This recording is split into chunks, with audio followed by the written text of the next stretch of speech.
So, Alan, welcome to the Leadomorphosis podcast. Thank you for being here.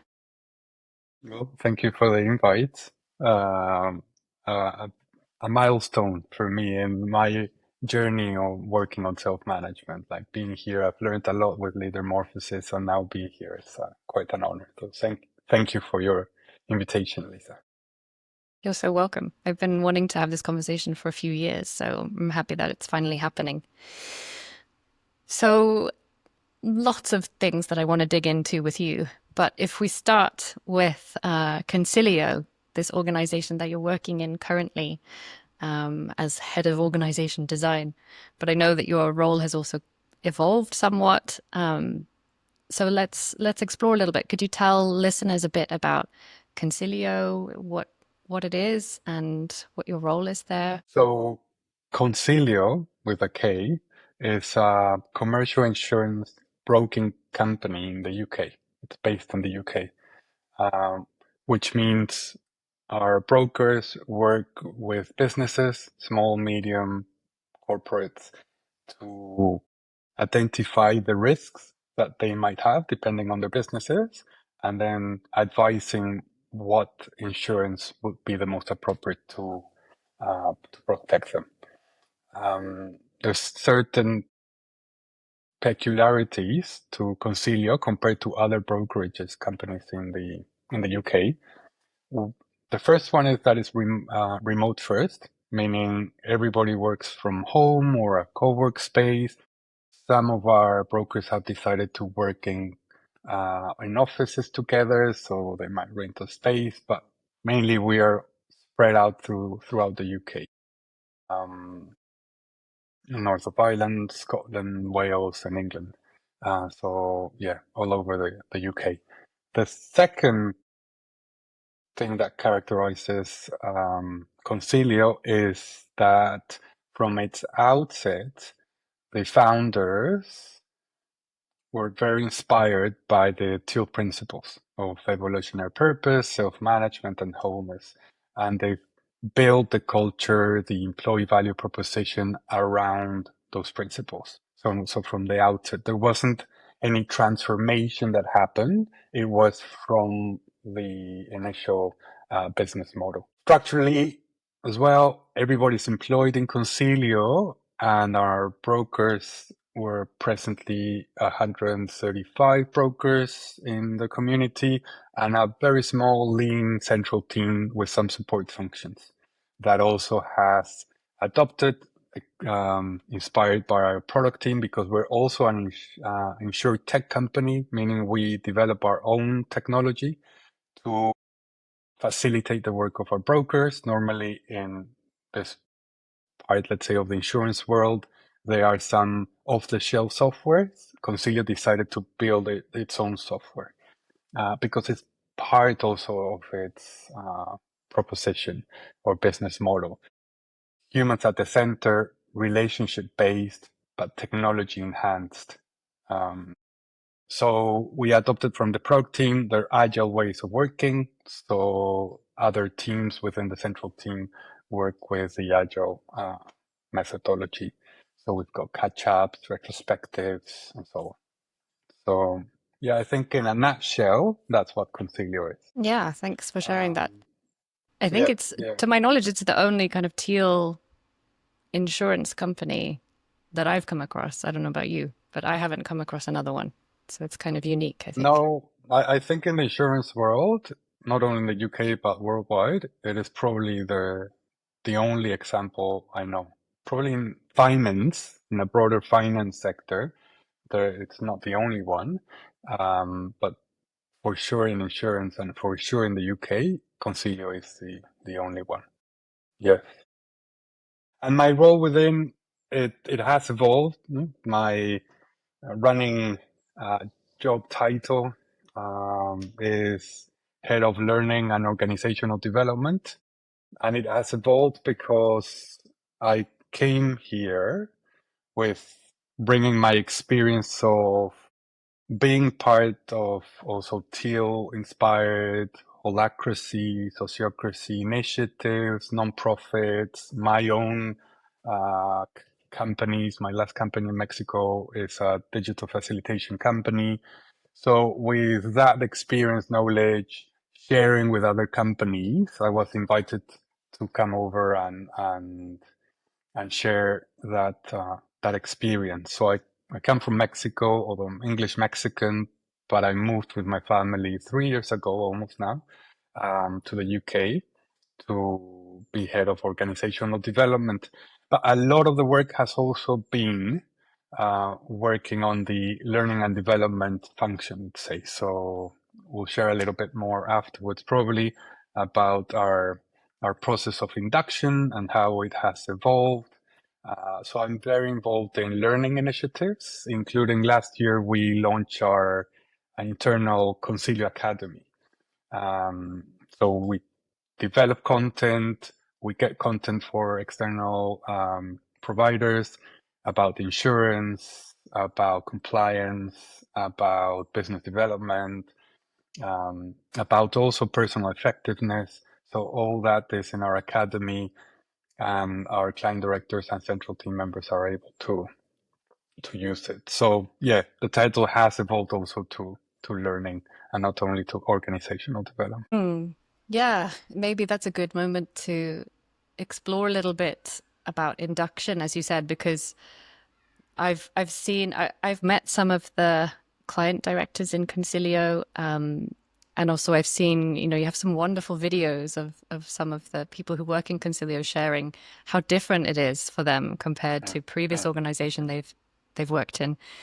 So I know that for many organizations that are organized in this way, in a more kind of self-managed way, it's quite a challenge to A, kind of find people who are going to thrive in that environment, and B, kind of onboard them and induct them into a very different way of working. So can you say something about how you've been approaching that in Concilio, and what you've been learning? Well, the induction has always been a key process of Concilio from the outset, and it has evolved. It was pre-COVID, then COVID arrived. It was converted from a 3-day in-person induction, very similar to what you could experience in another brokerage companies, and then COVID came and that turned virtual, obviously. And not only did it turn virtual, but it also, one of the learnings of the team that led the induction back then was that it required more time. The transition, as you say, from coming from other companies, and again, if we use those colors of the Reinventing Organizations book, very orange type companies in office, now to the virtual world and proposing a different way of working, required more time for the transition. Induction from 2020 till 2023, it was cohorts of 8, 10, even up to 12 people coming in every 3 months, because that's the growth model of the company, bringing new brokers in with their expertise into the company and having that induction of 1 month.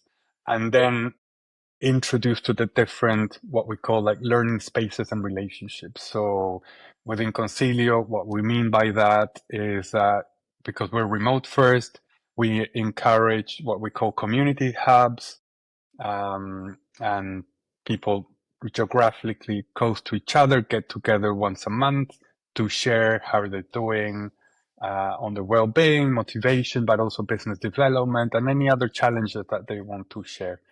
We also have a coaching system, which basically is peers, so other client directors with more experience or more time within Concilio, supporting new client directors into Concilio, and having that also link between me being at home or in a co-work space alone, but connecting at least once a month with a person from the company, but more on a peer-to-peer relationship.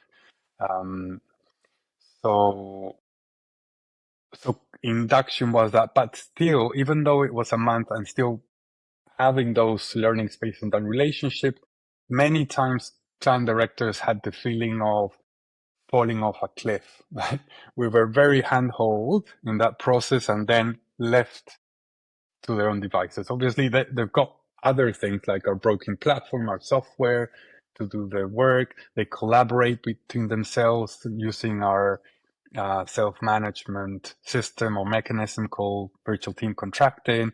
So you're not alone, but when you're starting, it does feel lonely. So in 2024, and I think that was a big milestone for induction, being out of COVID 4 years already, so that definitely was a thing of the past. We went to a hybrid version of induction, and we actually extended it from a 1 month thing to a 6 month process. So we wanted it to be a longer transition period, and we combined what can be called induction, which is the basics that we would not like you to understand of the company, but then also onboarding and a constant onboarding. And that process we've called mobilization, in the sense that you're mobilizing yourself to be up and running within the company. So induction turned from 4 weeks virtual to 2 weeks hybrid. Week 1 is a lot about culture. Our CEO, John Warburton, participates actively in that first week. Many times we hear the example of Patagonia, for example, no? And the founder being part of induction.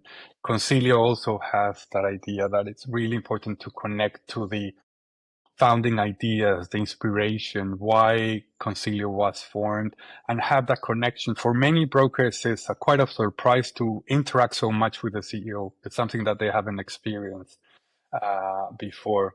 So that truly starts the process of this is a different culture within Konsileo. In that first week, we also have what we called our in-person building my book workshop, which is a bit of a process of planning. What worked for you to make you a successful broker beforehand? What are you bringing over? What are the basic things that you have to understand about Concilio to adapt and bring over what will work for you and let go and leave behind what's not going to work here? Or thinking that you're going to shout to people or that you're going to give orders around the place, that's not going to work here. So that you have to leave.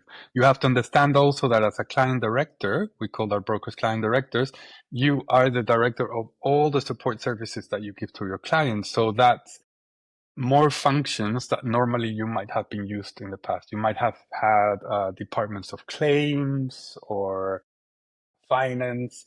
In the company, you're in charge of all those aspects and those relationships with your client, and you've got the freedom to choose the clients you want to work with. You've got the freedom to choose the insurers you're going to work with. You've got the freedom to choose even the finance houses that you're going to propose to your clients.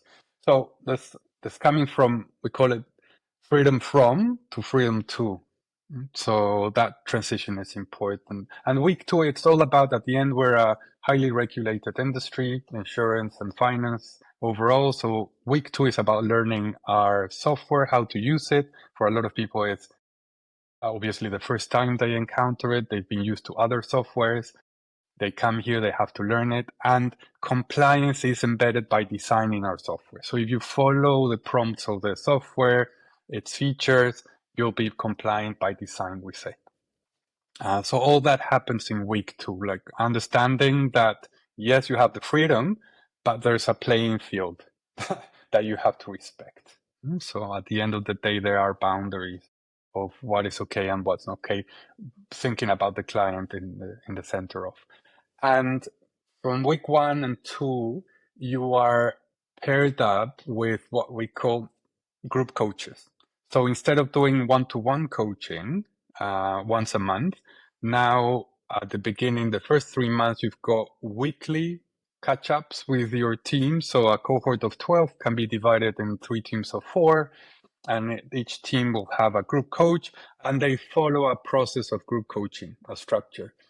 I was inspired by Case Clinic of Theory U, so we adapted that structure and their B&B, which is their plan, is a centerpiece of the conversation. And each person brings every week how they're doing, and they're like the case giver or the case presenter. And that really strengthens, one, the relationship within that team. There's more touch points or follow up. Then that sensation of a cliff disappears. Um, and then throughout the 3 months, there's a bit more of onboarding sessions, live, online, on demand in our academy. You start meeting other people within the company, other specialists that you can have opportunities for cross-selling. So we really build up those relationships with the company.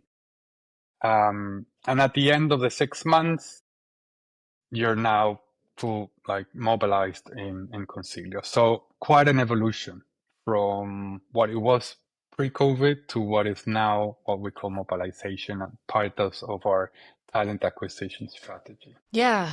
And am I right in thinking then that as a client director, I won't do any kind of sales or deals until my kind of onboarding finishes 6 months into my time at Consilio? Is that right?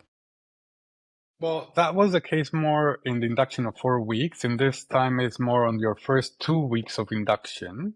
Uh, you're expected to concentrate on the training side of things. But by week 3, you're free to go, I see. But you because you've got have, other support yeah. mechanisms for you to be compliant on one side, know how to use the system.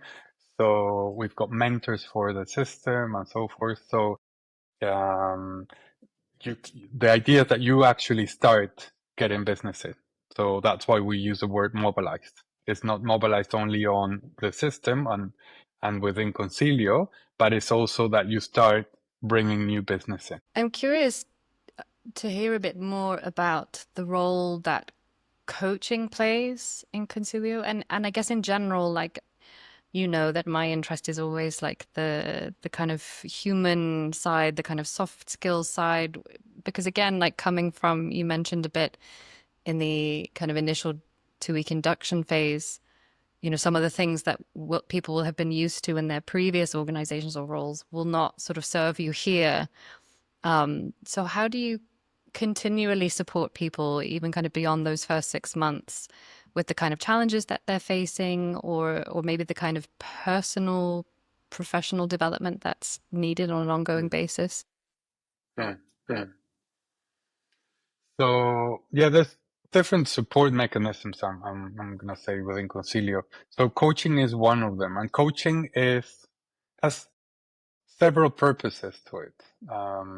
One is development, personal professional development, uh, supported by a peer that can bring you another perspective, challenge you on certain things, based on the data that is available on the system. So it's quite transparent in that way. So accountability happens as well. So it's some accountability mechanism within that. But it's also mostly a mentor relationship. It's a mentoring relationship. No? There's a person with more experience within Concilio. It might not be within insurance, because you could be a person that has been in insurance 20, 30 years, and your coach not that long, but they've been longer in Concilio system and culture. So that support mechanism is important. They also signposts to other support mechanisms that you might require. So, for example, we've got a group of trained mental health first aiders. So, if that's the case and you need it, you've got that possibility to connect with those trained colleagues that are members of central team, but also client directors.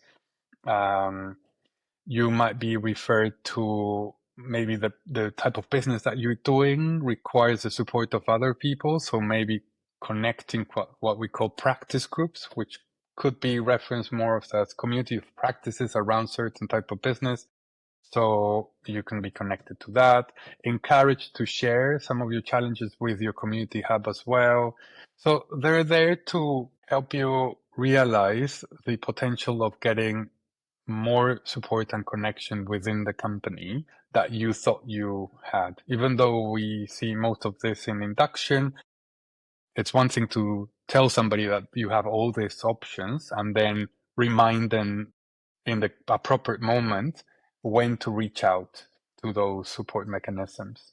So coaching is about helping you work better and more efficiently and more smartly, even in the Konsileo system, with the software, with the network of other brokers and so forth. It's also there to challenge you, maybe even suggest training opportunities through our academy, and be a sounding board and even a buddy that you can reach out when you need. So it's maybe a lot of roles within the title of coach that we have in Konsileo. And it's not, some of them have received some level of training, actually with top leadership. Some have taken their initiative and trained themselves through content that we have in the academy that is provided by our external provider. But most of them are more people that want to support other people through and mentoring them in the process. And that has been enough for the time being. But as we keep on growing, we're thinking, what could be next? What could support coaches do their work better? And we're rethinking what the coaching system could be. So we're at that stage of what's next in the evolution of coaching within Konsileo. Yeah. Yeah, just to clarify, in case it wasn't clear for listeners, the people in Consilio who have the role of coach, these are not like external coaches. These are not people who, these are other client directors, right? Who have volunteered to take on the role of coach as well and kind of mentor other client directors. And as you explained, that some of them have done different degrees of training in a kind of self-directed way, perhaps. But I think that's a really lovely model. And I think there are other organizations, kind of teal or self-managed organizations that do that, that you don't have to have external coaches or, these extremely qualified coaches. It's more about like a way of being and some kind of key skills. And I think it's really nice to have those relationships, especially I imagine in a kind of remote first company where you otherwise might be quite, a little lonely island of one, perhaps. Yes, yes. Yeah, thank you for the clarification. But that's important. And we've debated the idea of having as other companies, like external companies that provide that service within, and they stay only in the coaching space. We would like to think that it's more like a practitioner coach. So it's somebody that is doing the work, but can help you through with some questions, with some experience, to address those challenges, and bring what you can bring to the solution of, instead of telling you what to do. I'm curious to know what some of the kind of big challenges are at the moment, because every time I kind of uh, check in with you or anyone in Consilio, it seems like it's growing all the time, like growing quite rapidly. And also being in, as you said, like quite a regulated sector, and therefore also kind of hiring people from, quite a, you could say, an industry that's quite strongly old paradigm, to use, for want of a better term. What are some of the challenges that you find, kind of in that landscape, or some questions that you're exploring right now? Well, yeah, the business model of Concilio, and it's based on growth, and growth is mainly by bringing client directors into Concilio. So every year we have at least 3 to 4 cohorts. We're planning on having more next year. So there's always the aim of bringing more people in. So scalability is one of our keywords. How do we scale the things that we do? So the system, the practices, the tools, how do we scale it to be able to provide that support and achieve our employee value proposition, that we call it, and it's how to become the happiest, best rewarded, and most professional broker you can be here. Um, so for example, with regards to coaching, it's okay, what are the things that we want? What are the problems we want to solve with coaching? What are the opportunities we want to create through coaching? Is that being achieved with the system that we have presently? Will that system achieve that if we are 50 more people, 100 more people as planned in the following year? The answer is probably not. So what can we do about it? As many companies, we're exploring the idea of artificial intelligence. What does that mean, for example, for coaching? And we know there's a lot of platforms and ever more growing number of. There's some academic papers starting to analyze the competences of AI coaching versus human coaching. And the conclusion is, at least of the couple of papers that we've read it, human coaching will not be eliminated or displaced. It has its place and its importance, but AI coaching is catching up to certain competences very fast. So could we then think about in Konsileo of a hybrid system of coaching where you've got AI coaching paired up with that peer-to-peer relationship that for us is important? Not only like Konsileo is a very relationship-based company between client directors with their clients, client directors with their insurers. For my surprise, and you come from a family of insurance is a relationship-based sector. I thought it was a numbers and selling sector, to be honest. I come from the nonprofit, but it's very relationship-based. So that, again, coming back to coaching, relationships are important. So we don't want to lose sight of that. But we want to complement also the one-to-one coaching with group coaching, with development programs, and our community hubs. And all of that provide the learning and development opportunities for a professional within our company. And AI can enhance part of that. It won't replace, but the idea is that it'll enhance. That's the keyword we're exploring. I'm not going to say that's the keyword, but that's at least the thing. And our product team are really thinking about it. No? Within the product team, there are business analysts, and they're really thinking about this to align it to our principles, to our values, to our way of being as a company. So it's not going to be like we're going to buy an AI coaching service and just insert it in the company, because that's not the way we work. Yeah, I want to zoom out a little bit because I know that, I mean, you are someone that I have always respected. I think you have a really thoughtful, intentional way of kind of exploring things and investigating things.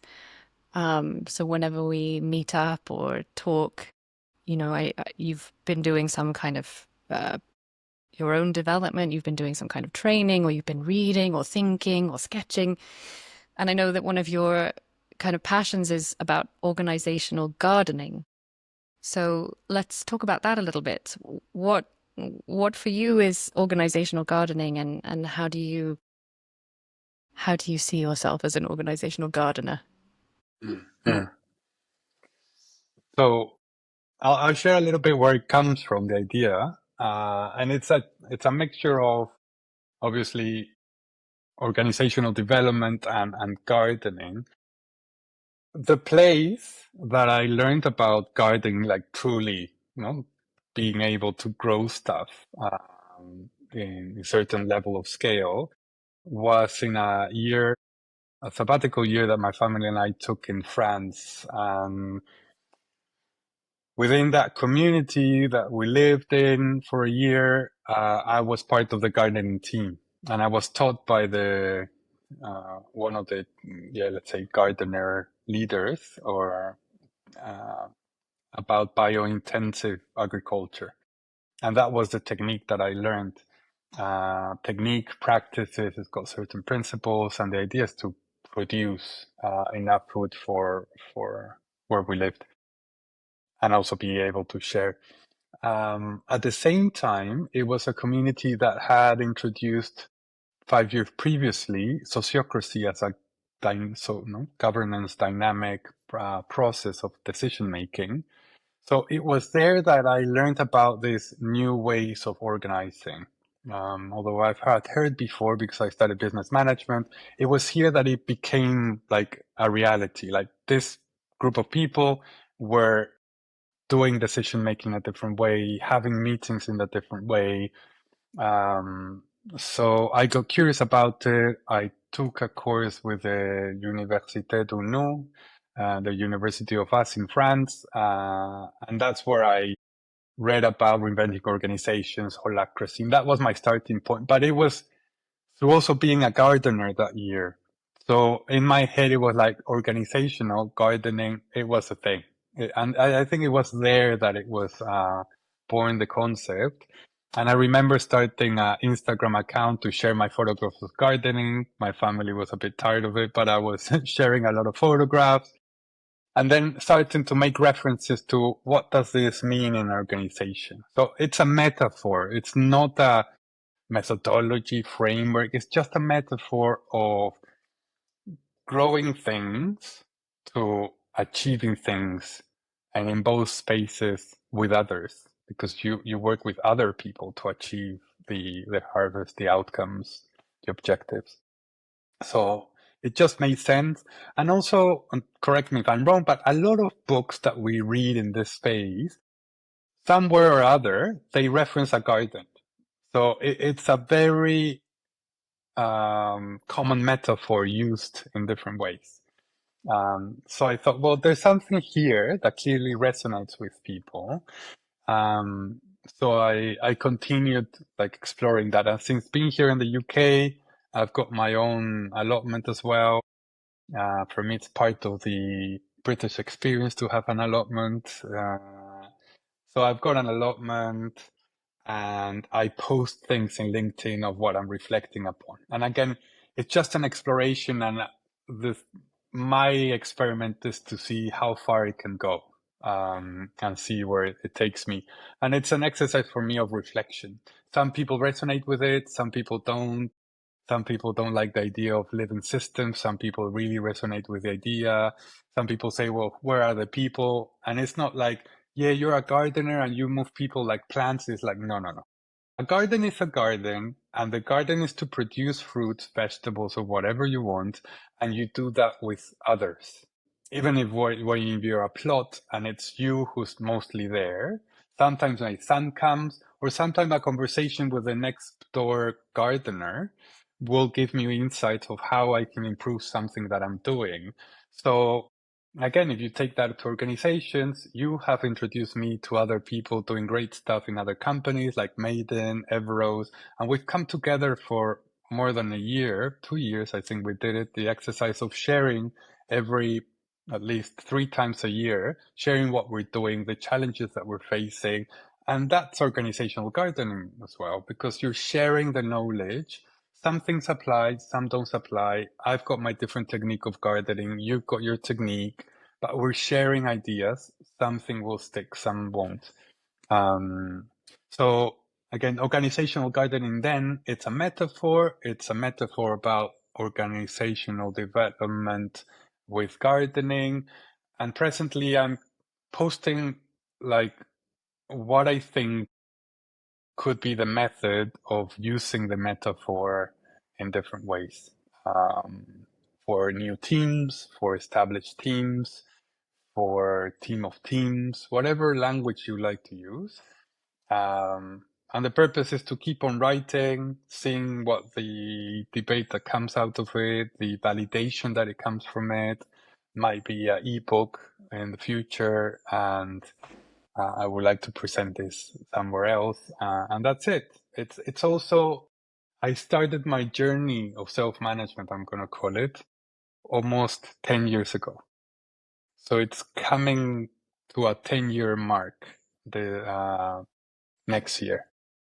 So this is my way also like to wrap up what I've learned in the process, from going full on teal to say, I think I'm a teal Skeptic. skeptic, or getting myself trained in holacracy and practicing holacracy in my company, seeing experiments and supporting experiments in 100 people organizations and the good and the bad, and analyzing that as well, and learning from that, to now saying, well, Konsileo is a garden in itself. Whatever other things happen in the world, it doesn't apply completely to this reality, to this garden, to this system. So what are we building here, which is unique and only applicable to this model? And there's other things that, yes, you can bring in, practices or tools, but there's uniqueness to the system in Concilio. And I think it's the same for every. A colleague of mine recently said something that is really important, like the gardening technique that you'll use in one piece of land will have to be very different in another place because of the composition of the soil, the weather, the plants that you can access to, the seeds that you can access to. So it's very place-based. You know? I think this organizational development is very place-based.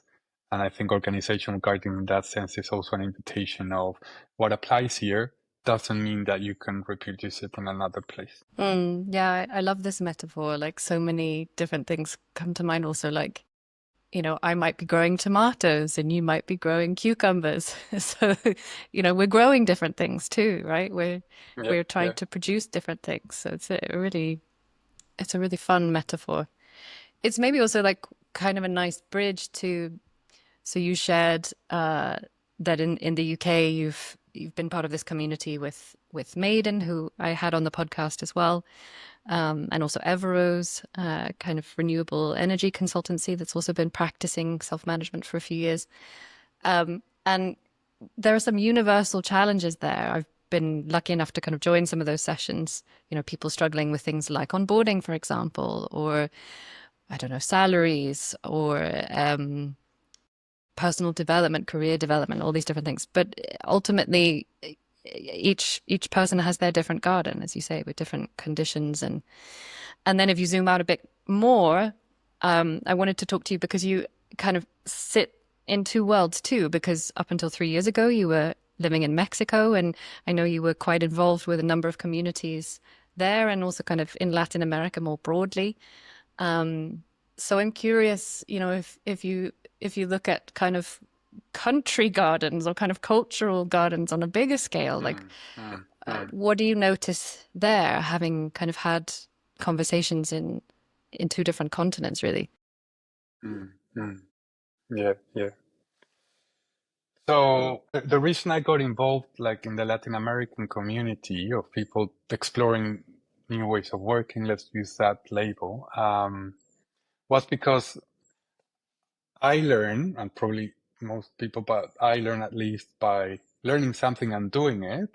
And the other one is learning about something and then exchanging ideas. So when I started my companies, then when we were using Holacracy, I connected with other Holacracy companies. And in the case of in 2020 with the pandemic, I wanted to connect with people in Latin America, Mexico, and the rest of Latin America, because I had the sense that a lot of the examples that we were reading about in books, articles, the web were centric, mainly. Some maybe in the US, a couple in Asia, but not much besides Semco with in Latin America. And then you started hearing about 10 Pines that you've had Jorge Silva here in the podcast and other Latin American examples. But in 2020, it wasn't common ground. It was like you knew that there's things happening because Latin America, it's a land of a lot of beauty and colors, but at the same time, a place of great injustices. So there's a lot for decades, centuries, there's been injustice, and hence social movements. Latin America is a place with a lot of social movements, social justice happening, and great example of cooperatives, of unions, of campesinos collaborating and getting together. So there's a lot of experience, and also obviously indigenous people that have different ways of organizing, different ways of making decisions. So there's a lot of richness, but that richness wasn't expressed. And if it was expressed, it was like in the business world or in the non-profit world, was like importing models from outside, which is not bad.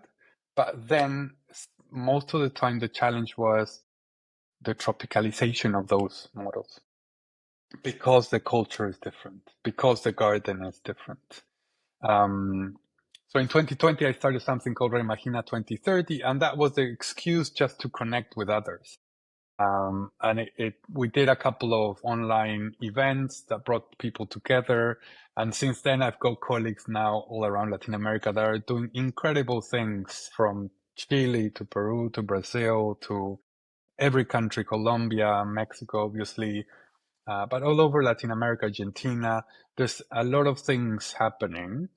And I remember a phrase from the beginning of a Frenchman, Olivier Gesbert, and he said he was an entrepreneur, a businessman. He turned his company into self-management. And he always said, now he's back in France, but he always said to me, there's something in Latin America that people just get it. Just get on with it. And they're doing it differently. And I think it's the reality also of the chaos of Latin America. So as developing countries, chaos is part of our nature as well. But within that chaos and that lack sometimes of efficient and effective institutions, you have to fend for yourself as a citizen. So self-management is just like, well, that's the way we operate. We all operate as adults, but for some reason in companies we don't. But whenever the opportunity comes, people will take it because there's that capacity of doing a lot of things. No? In Mexico, there's always that image of the multiusos, a person that does a lot of stuff, different stuff, and they're very creative at it because we've got few resources, so you've got to do with what you have. Um, so yeah, that's like my sense, my experience of Latin America, why I think so. A lot of things happening. What I sense now is that that space that Reimagina created, and then with me coming here, we decided to close it down. There's a new initiative from 2 years ago that they started something in Spain, Marian, and they started the Encuentro Iberoamericano Teal. No? So coming together for what we call Spain and Latin America, we call it Iberoamerica. No? So the Iberic Peninsula, no? Spain, Portugal, connected to Latin America. So Spanish-speaking countries coming together. And they've been very successful again to start connecting the network in Spain, Portugal, and in Latin America, because there's a lot of energy there and very, very, I'm going to say powerful people, in the sense that with power, with energy, with wanting to bring this to the world. Yeah, I was talking to Xavier Costa yesterday about Spain, and why it seems to be so ripe here suddenly. Like, and he was saying, I wouldn't say Spain as a whole, but it seems like maybe the boundaries of Spain, which also sort of interested me, like the Basque country, Catalonia, Valencia, a little bit, Andalusia. And then of course there's got to be that connection, I guess, between Latin America and these communities, as you say, they're kind of coming together, Spanish speaking communities, and it really interests me why, yeah, the kind of cultural conditions that seem more ripe for this way of working to kind of just catch, you know, it seems like there's much less friction, compared to the UK. Like 10 years ago in the UK, it seemed like there was like a big kind of movement. There were a lot of people very excited about Frederick Laloux's book, and there were communities popping up and a few companies doing that. And then it seemed like it's tailed off a little bit. And now it's maybe picking up again in the UK a bit. There are a few more companies, and I know there are a lot of passionate people, but also bumping into institutions like the NHS, for example. I have a lot Mm, of mm. wonderful peers trying to bring kind of Buurtzorg-like models to the health and social care sector. But these big institutions, it's very difficult. Or maybe the more individualistic culture, I don't know. But it interests me that these kind of conditions, the soil, right, just seems more friendly to these ideas somehow. Yes, yes. And again, as I hear you, there's institutions that will prevail and won't change. And I don't think it's bad that they don't change. Like, I'm more of the mindset that not everybody has to be teal, not everybody has to be X or Y other models. Um, you apply what is useful for the fruits that you want to harvest. And we haven't spoken about the concept of source because I am also a person that believes a lot on on the reality of how initiatives are born, and within a company, how you can bring an initiative as well and source that initiative and give it life. And when you're doing that, you're creating the culture within that initiative, within that team. Or if you're starting a company, you create that culture around who you are. And as we've spoken before, but you can bring the positives and the light side of you into that culture and reality and that garden, but you will also bring, if you don't work on it, on the shadow side of yourself. And it's, for me, it's like crystal clear, but it's crystal clear, I think, in less complex system than institution like the NHS. But even then, I'm sure that if you go into a team, you still feel certain way of doing things that is influenced by the person that leads that or that has initiated that. So I think that perspective is really interesting and powerful. And I liked it.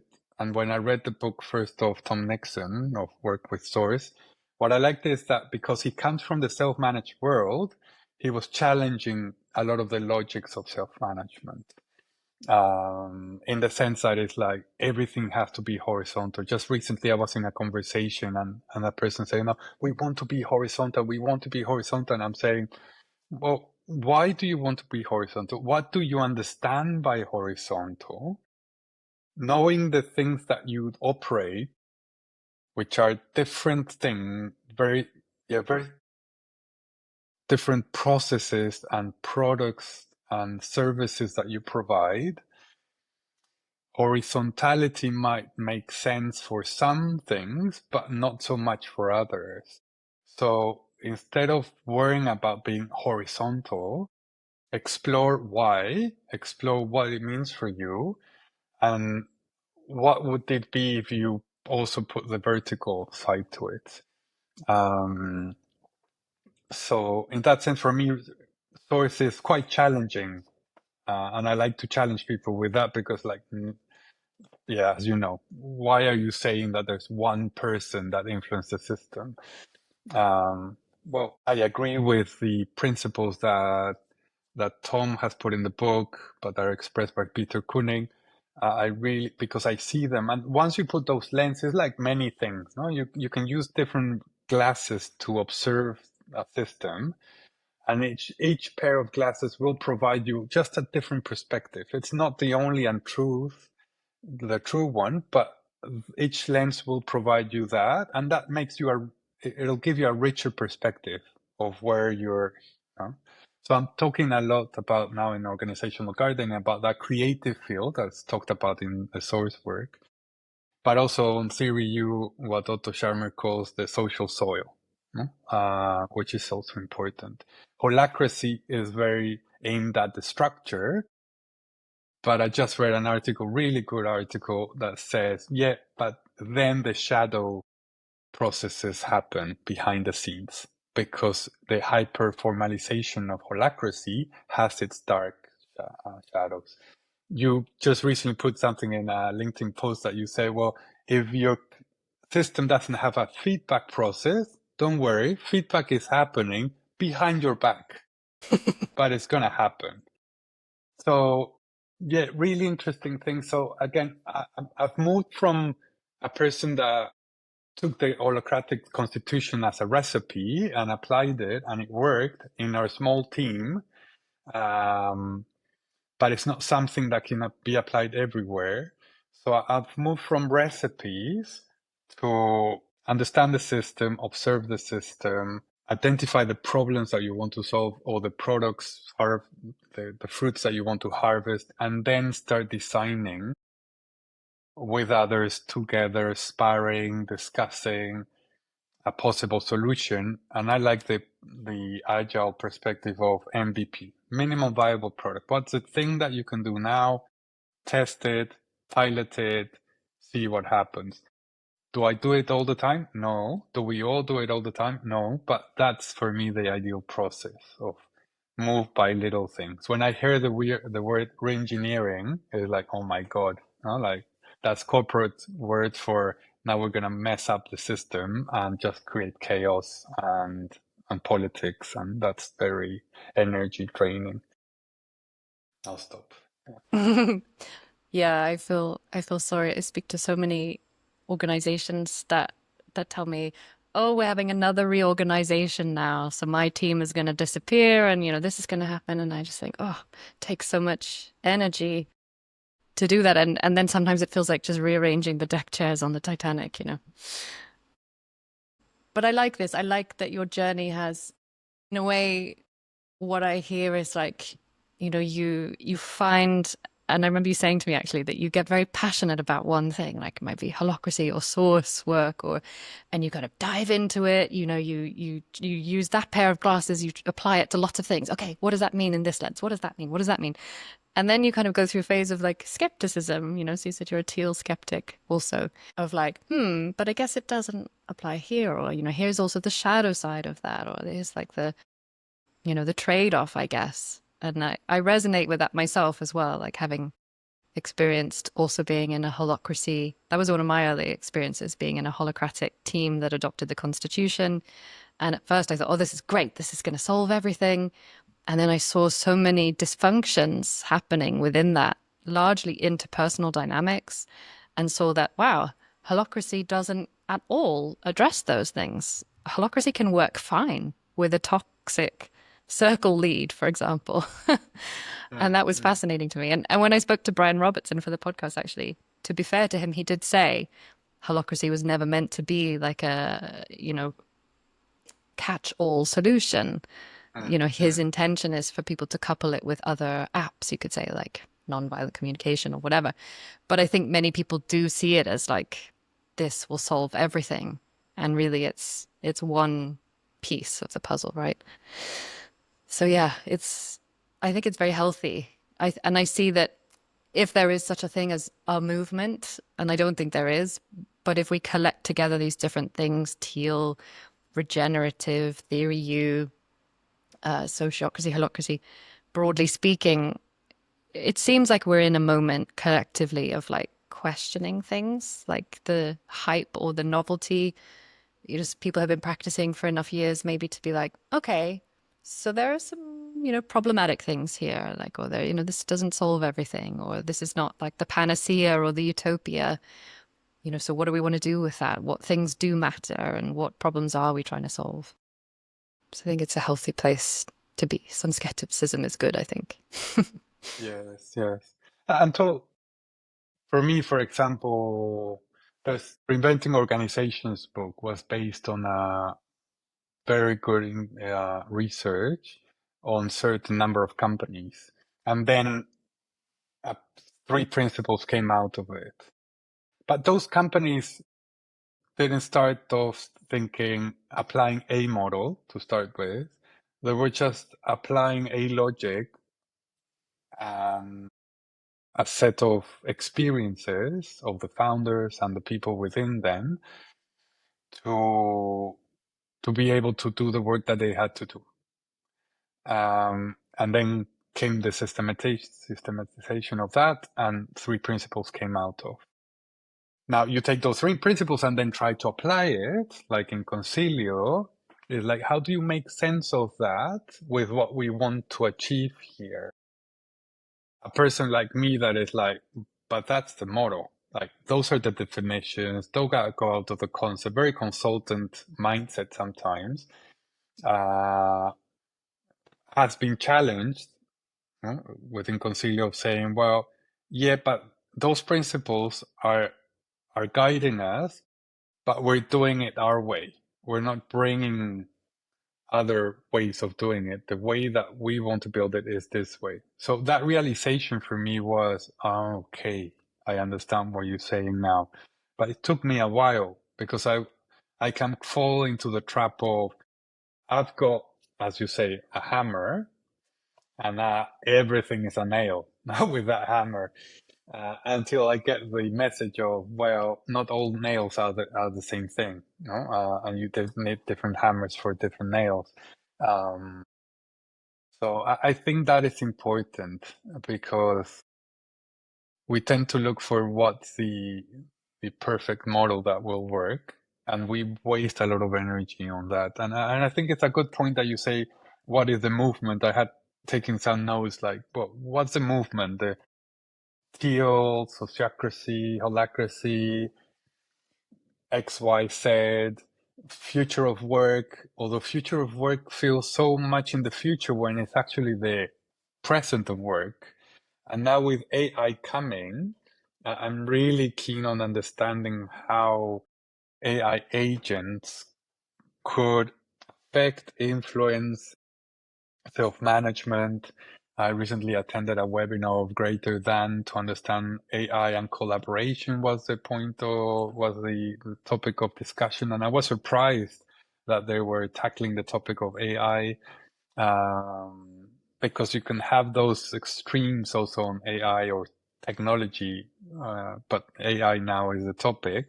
It's like, that's the worst thing that can happen. And there's a lot of arguments of why it's so risky. And then you've got the AI enthusiast, like AI is going to save us in the future, the present and the future. So it's interesting to then go into the debate. Okay, what does it mean? But again, AI, if you see it as a tool, then it's another hammer. So it's not the question of having the hammer, it's a question of what's the problem you want to solve.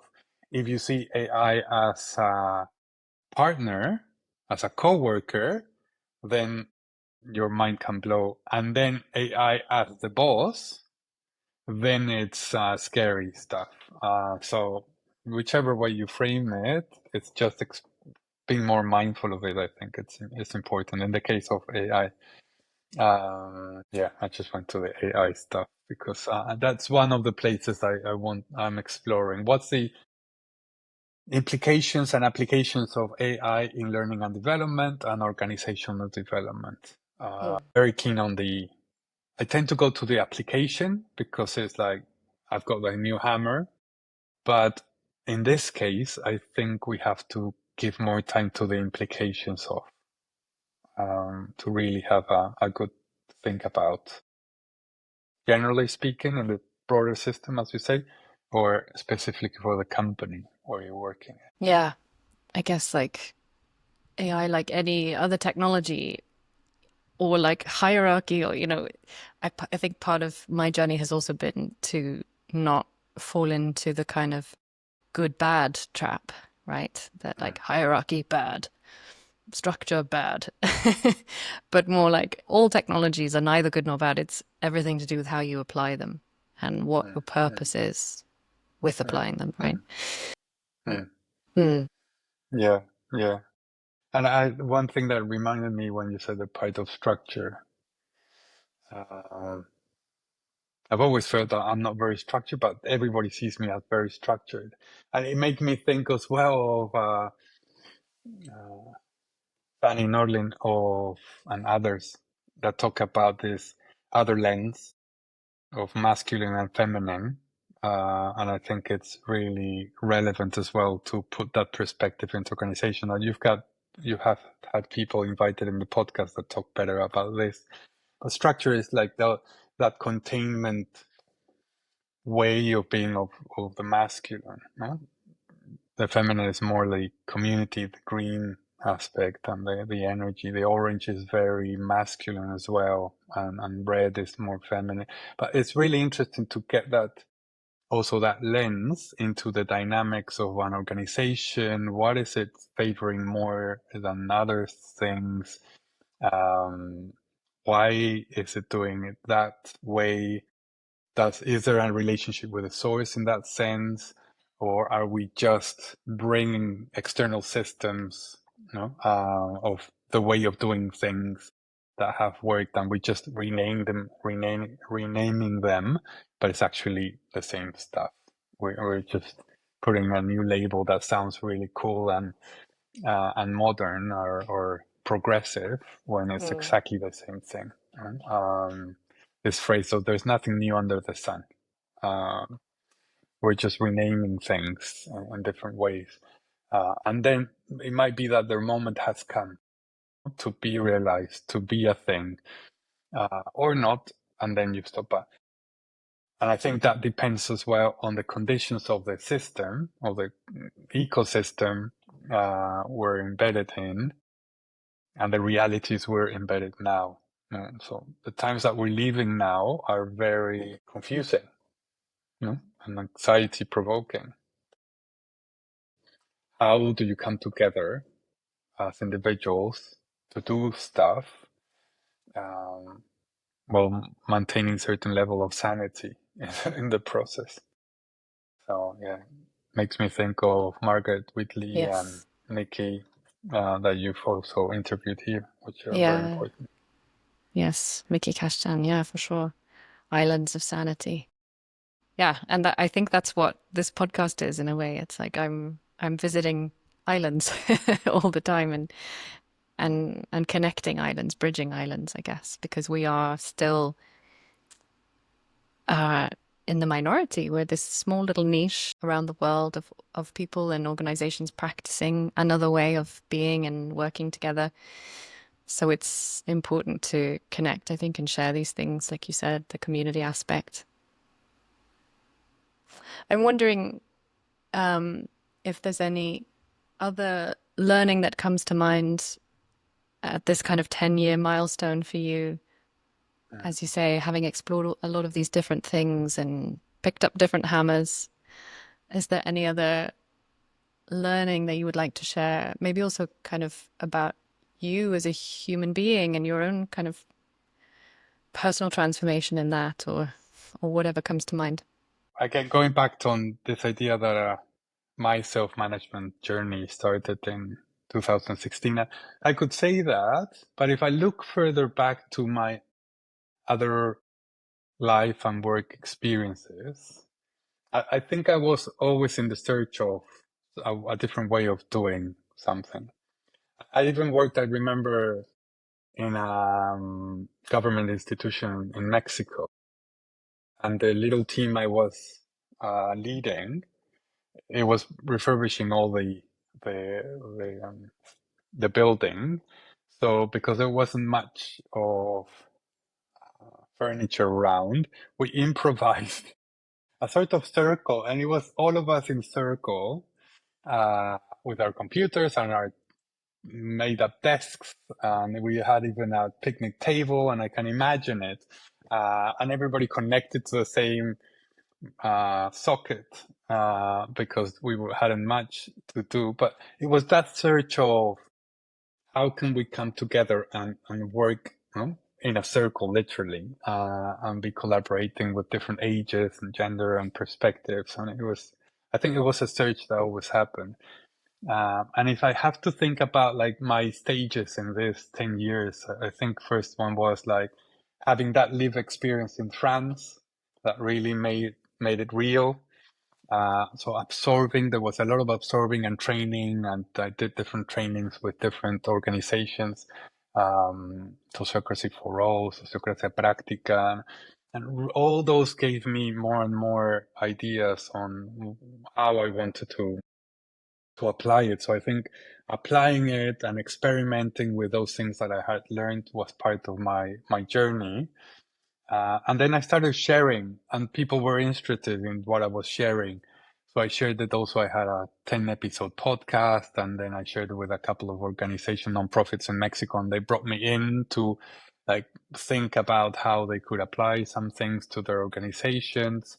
Um, and now I'm at the decoding stage. Like, okay, what I've learned in these 10 years, and I'm decoding it through this language of organizational gardening.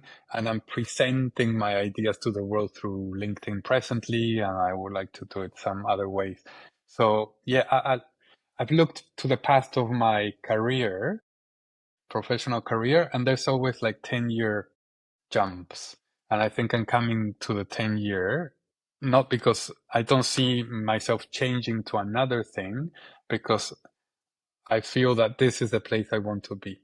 You know, the connection with, the thinking about how we work together, how we bring things to the world. And I think if I had to wrap up like the learnings or the last words uh, of ideas was something that we've already said.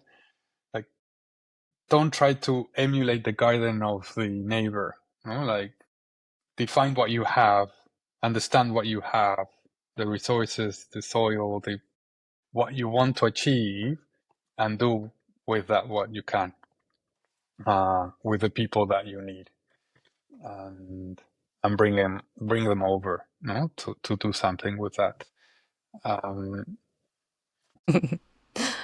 Yeah, that's as good a place to stop as any, I guess. And I feel fortunate that our conversations will continue, and I'm very grateful to have you as a conversation partner and to learn from what you're growing in your garden and how it might help me with what I'm growing in mine. So yeah, thank you so always a much. pleasure. No, thank you, thank you.